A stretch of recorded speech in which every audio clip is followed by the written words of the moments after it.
गोंदिया जिले में धर्मादाय आयुक्त कार्यालय में करीब 12,000 संस्थाएं पंजीकृत हैं। इसमें स्कूल, कॉलेज, मंदिर, मस्जिद, चर्च, अस्पताल, अनाथालय, वृद्धाश्रम आदि शामिल हैं। लेकिन इनमें से कई संस्थाएं वास्तव में काम नहीं कर रही हैं, बल्कि केवल कागजों पर ही मौजूद हैं। इस गोंदिया की पृष्ठभूमि में सहायक धर्मादाय आयुक्त दिशा पजाई के मार्गदर्शन में निरीक्षण अभियान चलाया गया। धर्मादाय अधिनियम के अनुसार संस्थाओं को वार्षिक आय व्यय लेखा, ट्रस्टी परिवर्तन आवेदन और संपत्ति रिकॉर्ड नियमित रूप से प्रस्तुत करना अनिवार्य है। हालांकि कई संस्थाओं ने वर्षों से इन नियमों का पालन नहीं किया। ये देखा गया है कि कई संगठन सरकारी रियायतों का लाभ लेने के लिए बावजूद उनके लेन देन पारदर्शी नहीं है। जांच में पता चला कि कुछ संगठन आय का उपयोग संगठन चलाने के बजाय व्यक्तिगत लाभ व स्वयं के लिए कर रहे हैं। अब तक गोंदिया, आमगांव, तिडोरा, सालेकसा, देवरी, अर्जुनी, मोरगांव सड़क, अर्जुनी और गोरेगांव तालुका में 100 से अधिक संगठनों को नोटिस जारी किए गए हैं।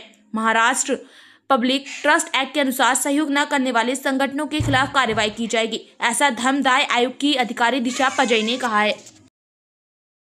आज तारखेत गोंदियामध्ये जवळपास एक 10,000च्या वर संस्था नोंदणीकृत आहेत, पण फक्त कागदावर असल्याचे जेव्हा मी इथे जॉईन झाली तेव्हा लक्षात आले।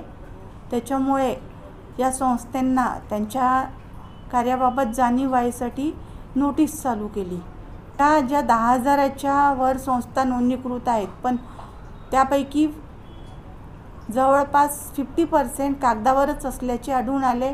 कागदावर म्हणजे फक्त ज्या शासकीय सोयी सवलती आहेत त्यांचा लाभ घेण्यापुरत्या, पण प्रत्यक्षात त्यांचे बदल अर्ज दाखल नव्हते, कुठल्याही संस्थेचा लेखाजोखा नव्हता। त्या संस्थांच्या अंडर ज्या शाळा, कॉलेजेस आहेत त्याची कुठेही परिशिष्ट 1 वर नोंद असल्याचे आढळून आले नाही।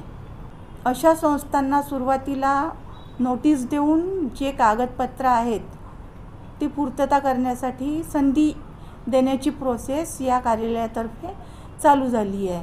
त्या बाबतीत विश्वस्तांनी काम चालू केलेलं आहे।